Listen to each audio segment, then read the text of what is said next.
Hey guys, welcome back. So I've been flying using the cheap camera and transmitter bundle I got from Banggood a while back. I've gone from my first FPV flight to, I guess, having flown a few flights. So yeah, I'm not really an expert or anything.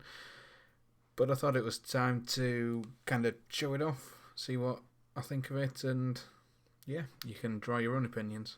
It was just £19 for the camera, transmitter, all the cables and a basic antenna, so it was pretty much a very cheap way to get started. The camera is a board cam, so it's mounted on like a square board that fits perfectly at the front of a ZMR style frame.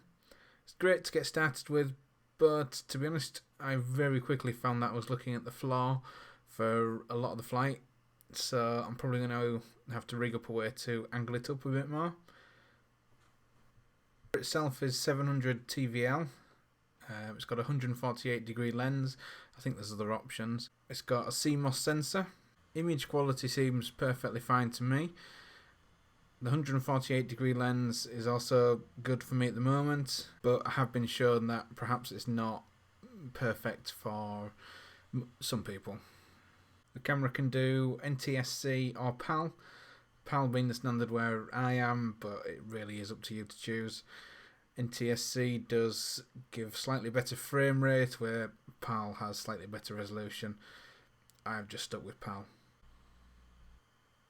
The transmitter is an LT200, which I believe is fairly popular in its own right. It can do 32 channels. It spans A, B, E and F. Some people may find that a downside.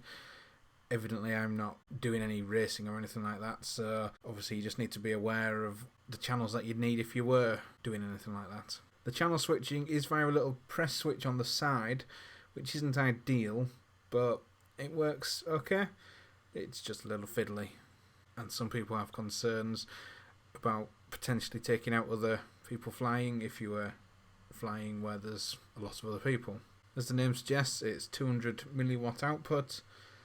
It does get quite hot quite quickly. The package comes with a cable which connects everything together. It's powered from a 3-cell balance port lead. That sounds like a good idea, and it certainly makes it quick getting up in the air. However, to be honest, I found the connector very fragile, and mine is pretty much destroyed now. I'll probably look to power mine off the PDB in the future. The cable is also incredibly long, so you need to account for that. Or just be good with some cable management, I guess. As you can see, the image quality is acceptable. General flying around, it's absolutely fine for me. I've swapped out the antenna with a circular polarised one. They're so cheap, it's rude not to really. I can get a very long way away without any video loss.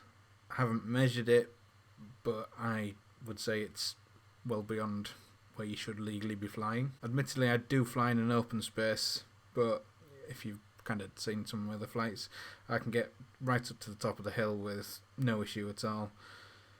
I can't perceive any latency, but perhaps that's just because I'm not very skilled yet. If you're flying some close proximity stuff, maybe it is a bit more noticeable. The only negative that I can really draw upon this is the poor light handling. If you move into a bright area, it does take quite a long time to adjust. And to be honest, if you look towards the bright sun, you just get a black screen, and that can be very scary. So overall, I'd say it's a great start. Value is excellent, it's just so cheap. You can't go wrong. Pretty good quality. The transmitter seems great. I'd have no problem reusing that transmitter with a better camera. If you're happy with the channel selector, then I can see no issue at all. Overall, I have no problems recommending this as a good little starter setup.